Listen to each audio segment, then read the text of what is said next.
Premijer Srbije Aleksandar Vučić rekao je da će u roku od 5-6 dana biti doneta konačna odluka o izboru upravljačkog tima za Smederevsku železaru. U ponoć ističe rok, dakle narednih dana se ponude otvaraju. Mislim da će komisija da zaseda od utorka do četvrtka.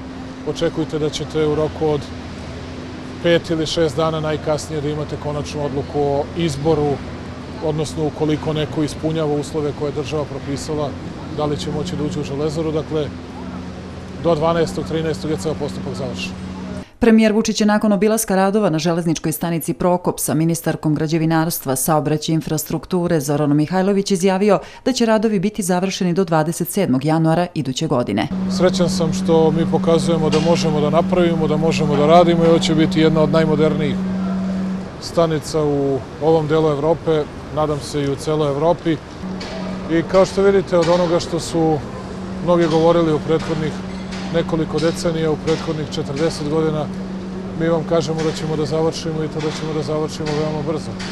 Dakle, do 27. januara naredne godine ostaje nam još pola novca obezbeđeno kroz kuvajtski kredit 25 miliona evra, još negde pola novca treba da obezbedimo mi. I ministarka Mihajlović je zadovoljna što radovi dobro protiču, jer kako je rekla, ova vlada za razliku od prethodnih poštuje rokove. I poseta premijera ovde se razlikuje od svih ostalih poseta prethodnih premijera, a to je upravo u smislu da mi Prokop završavamo.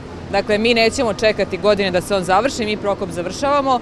Sa druge strane, oslobađa se vrlo važno i vredno građevinsko zemljište na obalama Save i Dunava. To je vrlo važno za rast građevinske industrije. To je naš cilj, da podignemo građevinsku industriju koja je uništena i posustala u prethodnih 10 godina. Premijer Vučić je nakon obilaska Prokopa najavio i da će naleto početi radovi na projektu Beograd na vodi, na kojem će biti angažovane domaće firme i kompanije iz regiona.